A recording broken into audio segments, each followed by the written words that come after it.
Hello, and welcome to another episode of the Working It Out podcast. I'm here today with the Women in Football CEO, Yvonne Harrison. Pleasure having you here today, Yvonne. Thank you for having me indeed. Good to be here.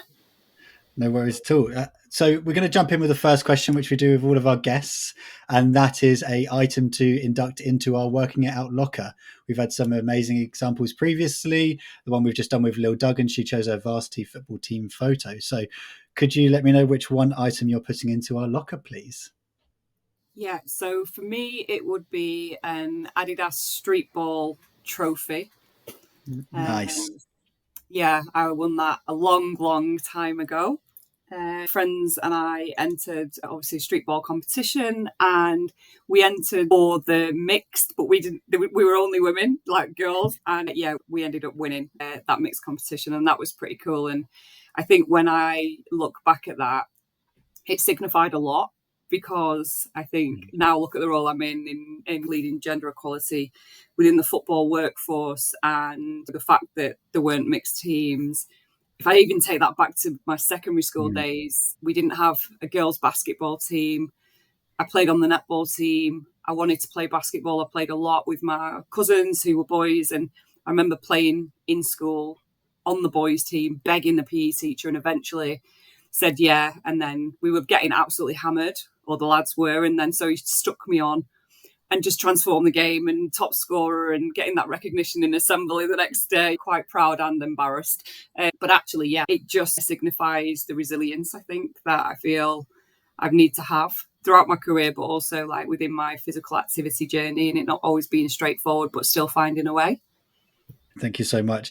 So, street ball. Can you go into more information about what that is? How is that different to your normal football? What was the tournament? So it's actually basketball. Basketball. And Okay, yeah, nice. and essentially it's just a shorter form of. So it's just in part of the court. It's very much 3-on-3, smaller form of the game, and a bit more urban, bit cooler. Yeah, so that's what it was. I used to play a lot of basketball and netball back in the day when I was a teenager, and so yeah, a few of us decided we'd stick a team in, and yeah, we went and won that. So that was pretty cool. That's me going straight into okay. So everyone's in a women in football role. The street ball must be football. Yeah, I did play. Again, we didn't have a girls' team. Football wasn't really what girls did. The lads played football at dinner. Us girls just chatted around or whatever, like occasionally get involved in stuff. I did once join in, and I've got the scar to prove it. I've actually got a scar on my hand here, which I just fell over playing football, just messing about. And yeah, I ended up shattering my knuckle actually, and had to go and have an operation. So that was my one and only real experience of playing football, other than with the kids. You said something really interesting there as well in terms of it demonstrated your resilience, and that's something that you've needed to have throughout your career. Could you go into a bit more information about that, please? Like, where have you had to show resilience? I guess at various stages and through various lenses. As a young person wanting to work in the sports industry, it's not the easiest industry to get into. I came into it as a route as a volunteer, actually, with Greater Sport while I was at uni, and navigating your way. And then you're a young female in the industry. I remember I was 24. I think I got my first kind of big job as head of sport at Greater Sport, overseeing what was the active sports program back in the day. And I was quite young, and I needed quite a lot of resilience there, because I think I felt a judgment from people, like how she got that job, she's only that age, and that can sometimes be people that you work with or in a network or whatever that kind of look at you. And I actually, on the back of that, ended up doing a master's degree in community sports development, because I had a conversation with my boss, and he was like, if you did an extra qualification, a master's, it signifies more knowledge, more experience. And I did it, and it was fine. I learned some stuff along the way, but I think, yeah, God, I didn't choose to do it. I did it as a demonstration that I was able to do the job that I'd clearly been selected to do. And then aside from that, sport is more dominated by men and has been. And so as a younger woman, or even as a woman going into rooms predominantly filled with men, and some of the best people that have supported me in my career have been men. And I've been quite fortunate, really, to be surrounded by good people. But also I've been on the receiving end of being in a meeting that I'm chairing and being asked, can I just take the minutes and can I make the tea? And you go, Wow. a bit difficult to chair a meeting when you've actually taken the notes as well. No, when I have gone, well, I'm chairing, that's challenging. Can you take the minutes? And you should see some of the reactions you get there. So I guess there's that. And then I suppose if I stick another hat on, I had 3 children under the age of 4. I was deputy CEO, the resilience to come back to work, to get over the imposter syndrome that inevitably you might have. Someone's going to come in and do my job better. I'm not going to be good enough. I'm going to have forgotten everything. And actually to continue to prioritise both my family and my career, keep pushing on and find a way. So I think resilience has been a thing throughout really. Yeah, I think that's really interesting, and specifically your point around doing the MSc because it was recommended to show the level that you believed you were already at. So I think that's resonated with me because I did a degree, and don't get me wrong, my degree helped me and it got me to where I am now.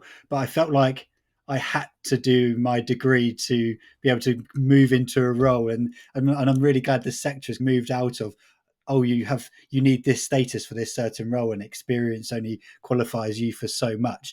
I wasn't fully experienced at the time, but I can see in your role, being the head of sport at 24, my interaction was, wow, that's incredible.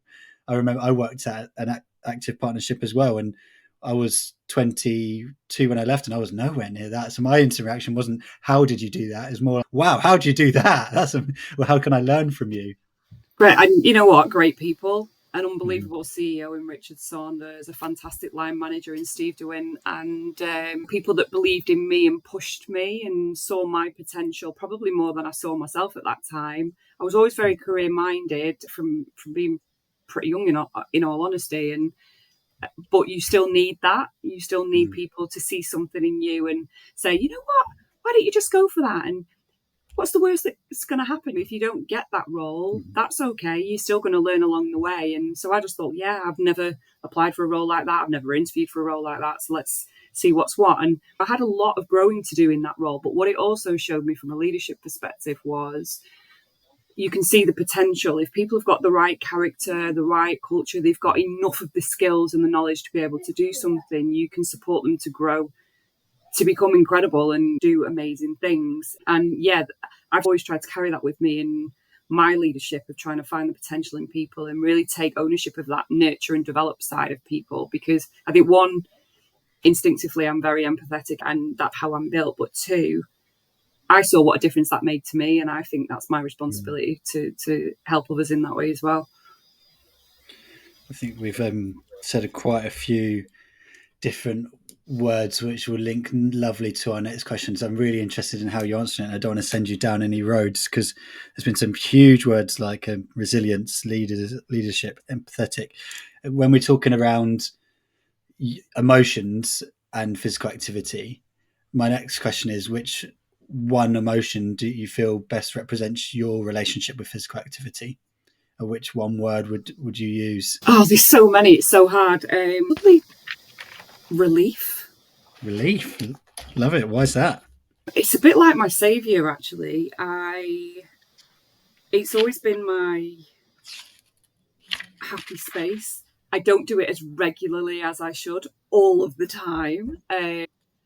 But it's the thing that's really, it's shaped my life, in all honesty. Like, I've always had a love of sport. I was always good at it at school, but beyond that, never like amazing. Some of the people I have the privilege of working with over the years. But it's like my sanctuary. It's where I feel my happiest. I've got great friends. I've always played team sports, so that camaraderie and that ability to connect with other people and win and lose and go through all of that emotion.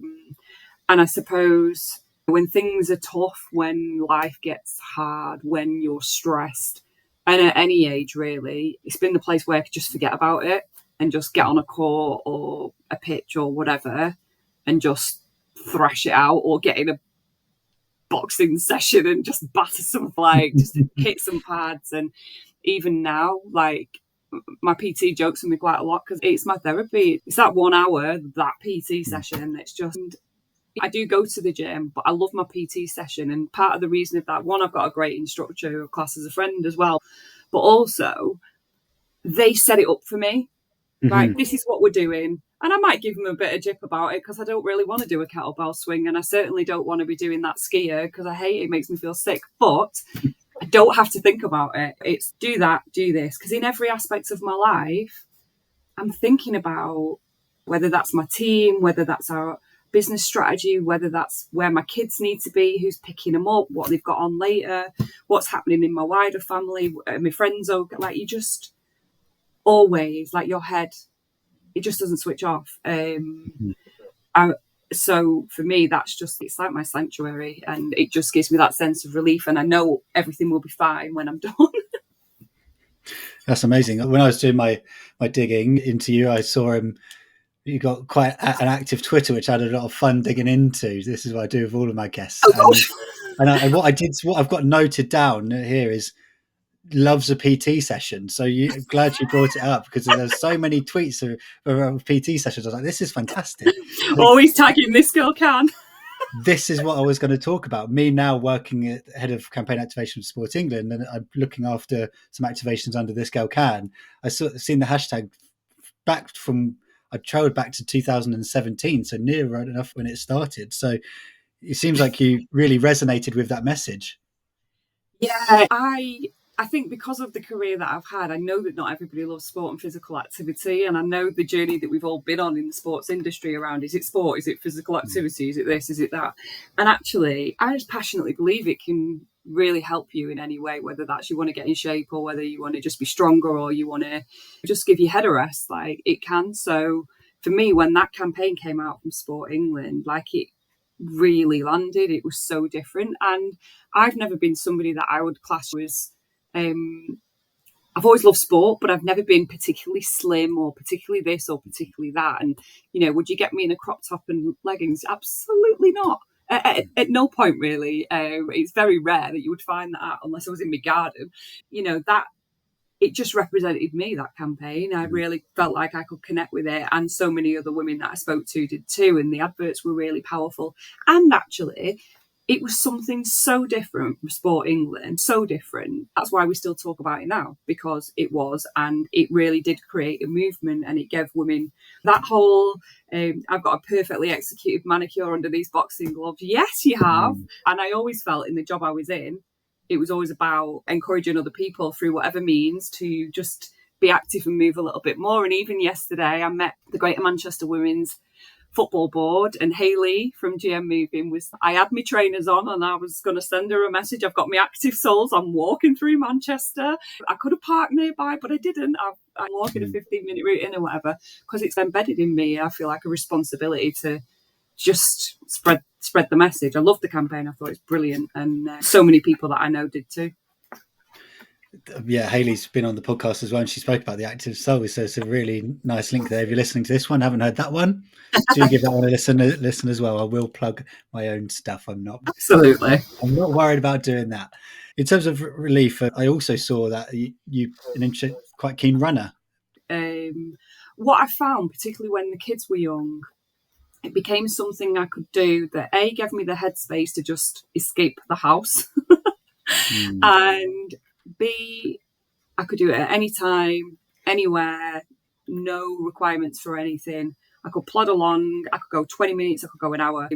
And it became quite interesting in terms of, my husband started running as well, and then we do like a 5K. Oh, that's interesting. I wonder if we could do a 10K. You do it one year and you think, I'm going to try and do that next year, and I want to get in under an hour, or then I want to get in under 50 minutes. And then it's like, his granddad passed away, and so we were like, we could do the Manchester 10K, and we could raise money for Beechwood Cancer Care Centre, because although he didn't have cancer, he liked painting, and he would often spend time there. He just was like one of the community and helped people that were there. So we were like, we'll raise money for them. And then we were like, we can't just raise money for doing a 10K. So why don't we do 3 10Ks, and why don't we do a half marathon? Should we try that? never again. But we did it, and we raised a good bit of money, and it just felt like a really nice thing to do. So I always say to people with running, you can get better really quickly because you just have to be consistent with it, which I'm not, because I always wrestle with, oh, I need to go to the gym, or I'm going to play netball, or oh, I'm running. I never do. It's always a bit of a mixture, which for me, I'm a terrible, God only knows what my time would be on a 10K now. And actually, I find that quite hard because I think, well, you did it in sub 50 and now you'd probably be in over an hour. And I can't reconcile that in my head. That's not good for me. So I then think what I probably should do is enter a 10K, and then that would drive me to be more consistent and get, but I haven't. Because then I'm committed to it. But I do run, and I go back to it in the sense that it's just something that you can do very freely, and you don't need any special fancy equipment really. You just need a pair of trainers and off you go. So for a period of time, particularly when the kids were young, it was something I did a lot of and I enjoyed. But again, I would never have classed myself as a runner. Yeah, I have mixed emotions about running. I've spoken about this previously, but I've always had to. Running was something which I always did for training for something else. So I'll be playing football, I'll do some running, okay, just to keep up my fitness. It was that kind of thing, or running for a bus or a train. Like I see it more as a mode of transport than a sport myself. That's how I think it should be categorized, just because it frustrates me the most. And I'm scared to go back to a park run, exactly like you were saying, because the last time I was recording times is when I was trying to break my goal I had, and I'm just nowhere near that now. I think I went for a run last week, and it was half an hour, just me and the dog, and off we went. And it was actually quite nice, other than the bits where you think, oh my gosh, I'm going to die. But it was just a gentle plod, and I'm like, well, if you can do it, that's fine. But if I started doing it more often, then I'm fiercely competitive with myself. Like, no one else is driving me but me, and I've always been like that. And yeah, it's a real head wrecker when you know that you're not. And you know what else is quite interesting? Like, when we did that series of 3 10Ks and then the half marathon, we finished the half marathon. The instant next question people ask is, are you going to do the marathon? Are you going to do a marathon? Absolutely not. Like, why would I need to do that's double the distance? I've just basically only just survived getting over that line. It just made me think, why is there always somebody pushing something? Is it not just good enough to celebrate that you've finished that and you've raised some money and that's enough? Yeah. And my friends were like, when I did the marathon, people were like, when are you doing your next one? I was like, never. That's a one and done thing. I was like, there's no ambition for me. They were like, oh, you'll be doing Ironman next. I was like, no. Yeah, it blows your mind. It's like when you do a master's degree and then they go, you've got enough material here. You're going to do a PhD? That would be a no. I'm not. Yeah. I do flirt with the idea of doing a master's, but it's not for me. It's just not for me. I really struggled to do the academic side of university myself. So if I just like the idea of the master's more than the actual doing the work itself. Yeah, I think there's definitely an element of it's interesting for me because throughout my sort of career, I did my undergraduate in leisure management at Salford Uni. I then did this master's in community sports development at Bolton Uni. And then, as a glutton for punishment, when I was probably maybe 6 months into being CEO of Greater Sports, so my first CEO role, I enrolled on a master's in sports directorship with Manchester Met Uni. And that was quite interesting because the motivation there was very different. And this is random sport network thing, but I was having a conversation with Diane Modal in our office. Her foundation had some space in our office, and she was on this advisory board, and they were looking for more females to do this course because they'd had one on the first cohort and they had a bursary. And I was like, oh, what is it? Tell me about it and I'll see who I know. And when I read about the course, I thought, this is really interesting. And at the time, I'd only worked, like I'd come into Greater Sport as a volunteer doing work experience, and I was then the CEO. Like, that's the only place I'd had a job, if that makes sense. The Thompson Holidays, customer service, whatever, and a spell at a sports shop, obviously. Everyone needs to know how to space them hangers. And so I thought there was a lot of people that were doing the course that were from the professional sports world. And I wonder if, what's my next move going to be? And I wonder if... So I enrolled on that and did a master's in sports directorship. I had 3 young kids at the time, and my husband was losing his mind with me, like, what were you thinking? But again, where there's a will, there's a way.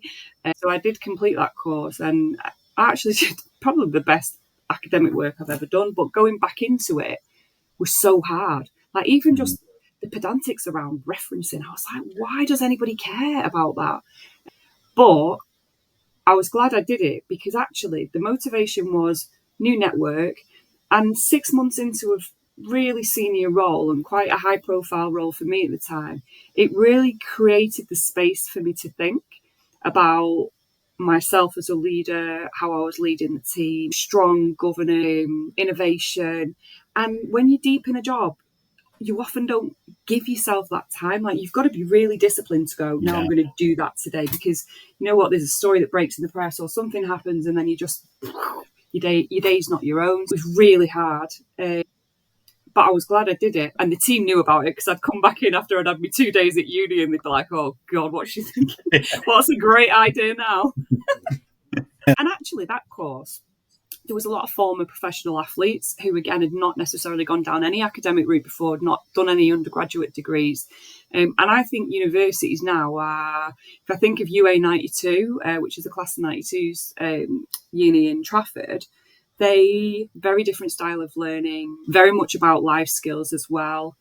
Assessment based, very different. You don't have to do all the exams, unless there's a couple of courses where you do, because it's like accountancy or whatever. But others, it's like your assessment's really different. So I think there's some really interesting innovation in higher education, related to sport and otherwise, that maybe is it worth exploring if you go down that route. And there's my plug for UA 92. Yeah, I am, having worked in HE for 7 odd years, worked at Portsmouth University and King's College London.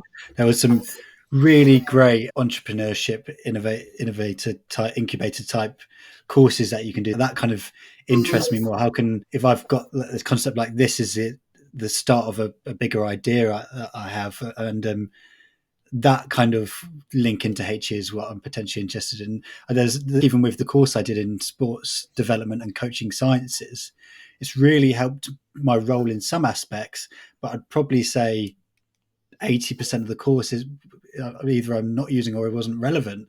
And I normally try to look at the units and go, what can I pull from this? What nuggets can I take from this in terms of a time commitment? Yeah, the ones that are around like entrepreneurship and in incubators, that they're the ones that really interest me. But yeah, so we've spoken a lot already around the kind of the different roles, and we've touched points with different organizations you've worked for.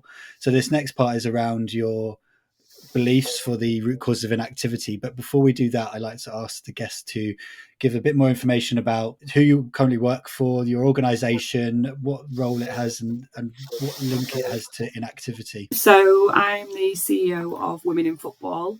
We're a leading organisation driving gender equality within the football workforce, working right across the game, men's and women's football. We do that in 3 main ways. One is around celebrating the successes of women working in the game and really profiling and spotlighting that, which is important from a role modelling point of view, but also from a normalising point of view.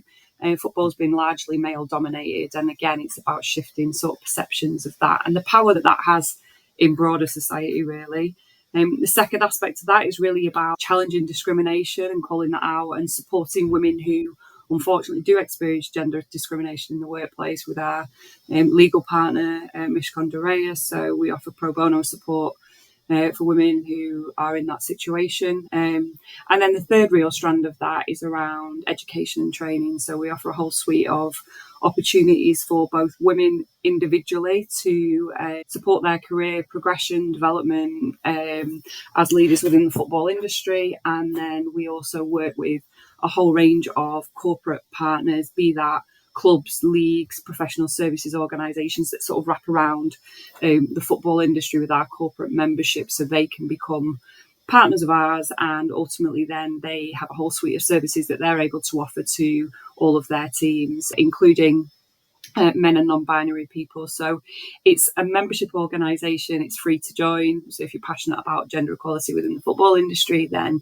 check us out. It doesn't take long to sign up. And Yeah, I guess the relationship to physical activity is an interesting one because for our organisation, we're about the football workforce and making sure that is in place and that there are equal opportunities. I suppose how that translates back is if we don't have women in roles in the football industry, how likely are we to be attracting women and girls to play the game and watch the game? And so it's this cyclical thing. And you look at some of the high profile female coaches and referees and officials. It's important that those people exist because they inspire other people to go down that route. And then at grassroots game, we know that the girls football and women's football returning to football that perhaps weren't able to play. It's important to have female coaches. So hopefully by showing that women work right across the workforce, you'll be inspiring other people to think, oh, well, maybe I could get involved. And actually, this thing that I did because my son or my daughter played football and I thought, well, I'll help out on the sidelines, could actually turn into a career for me. Even if that's not in the professional game, it could be, but if it isn't, then there's still opportunities with sports development organisations, coaching organisations, as you'll know, to be able to move into this space. So I guess that's the relationship that we probably have around that physical activity. And I suppose because of my background being more broadly associated with grassroots sport and my history of kind of that ecosystem in the past, I'm always really conscious that we want people to play it, watch it, work in it.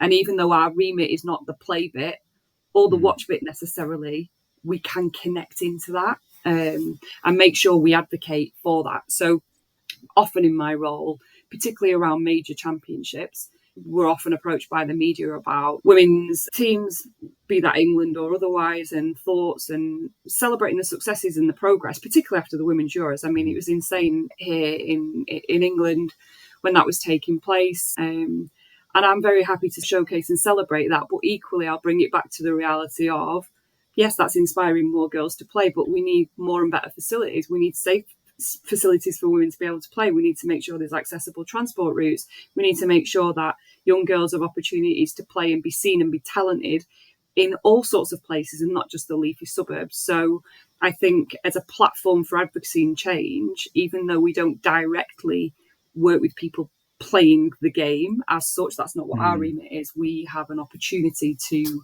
really showcase what's progressing and maybe where the challenges are too. Really glad that you brought that up, because the idea of this is I don't want to sit in a bit of an echo chamber with grassroots and sports participation people and talking about the same ways that we're going to map out an activity. And I'm looking for a range of perspectives as well. The thing I saw first with your role is, yes, you're working in the women's game, and it mainly is the professional sector, but like you said, there is that ripple effect and of how you're inspiring the next generation to be physically active. So if you were going to map out the causes of inactivity, your role obviously influences your decision, and you're coming from this from a different angle. But is there a certain route you would take in terms of addressing the issue in this country?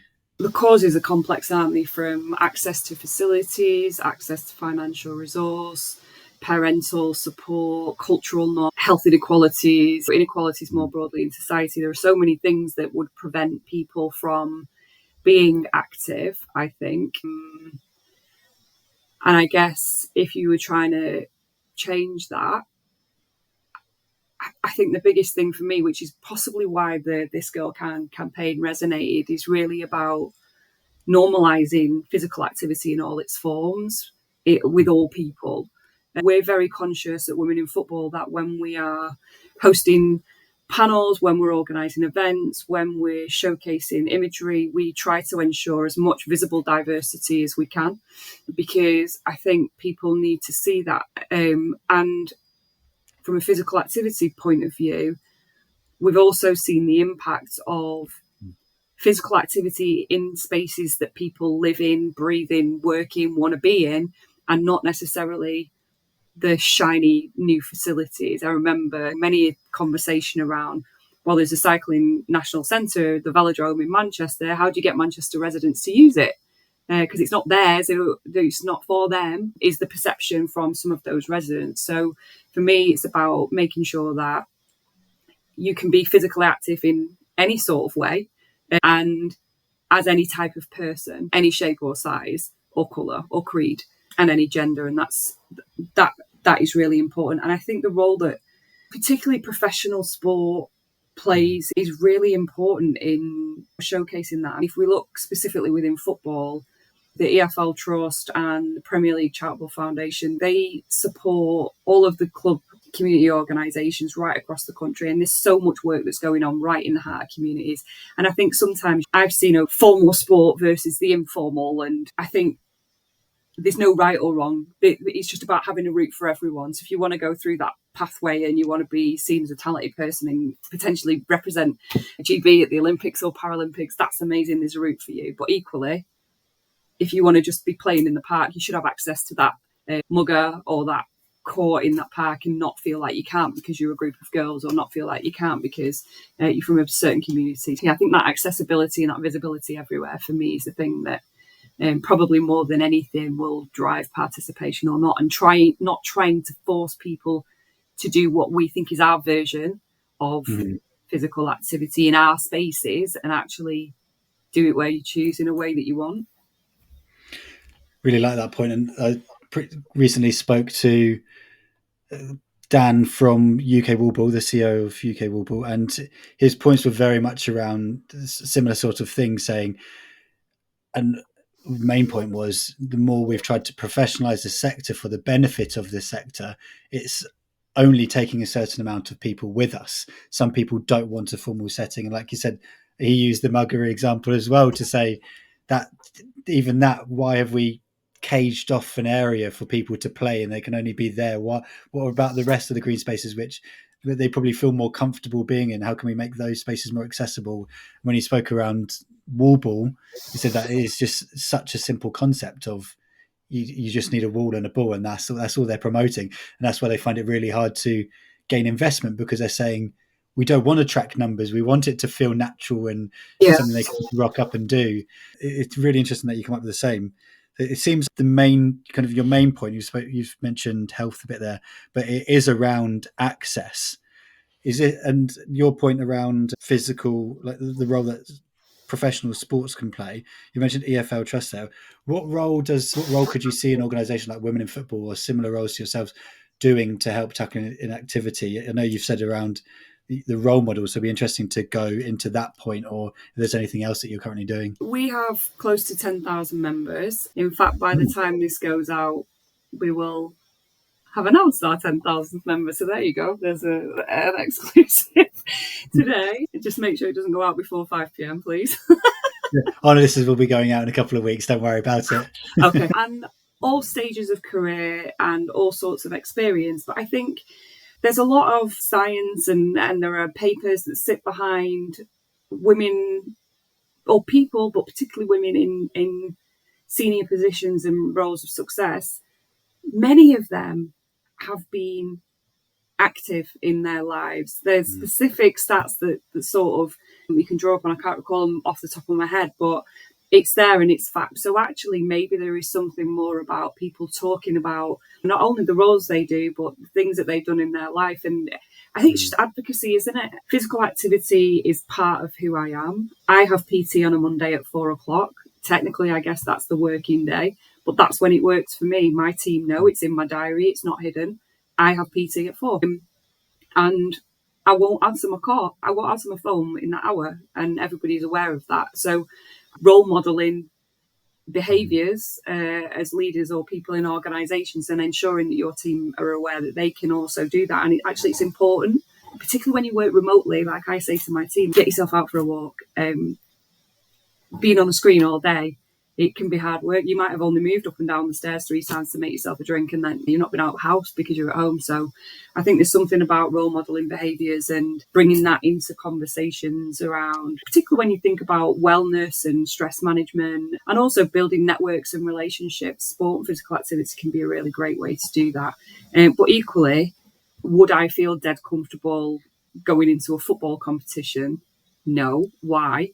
Because I'm really competitive and I know I'm going to be rubbish. So I'm not playing. Do you know, I'll play you somewhere else. So I also think it's about, like, how do you do something that is going to be new to everyone, or that there isn't going to be this just mass of people that are going to be really good at something and not. It's just about trying different things, I think.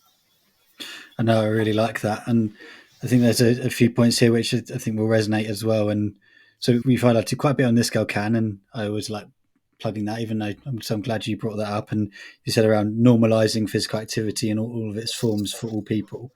I think you said you do something like diversity in messaging. I guess my question is, what else in terms of just messaging, going deeper than that, is there anything that Women in Football does or organisations like yourself should do to increase the diversity in your workforce or in your membership?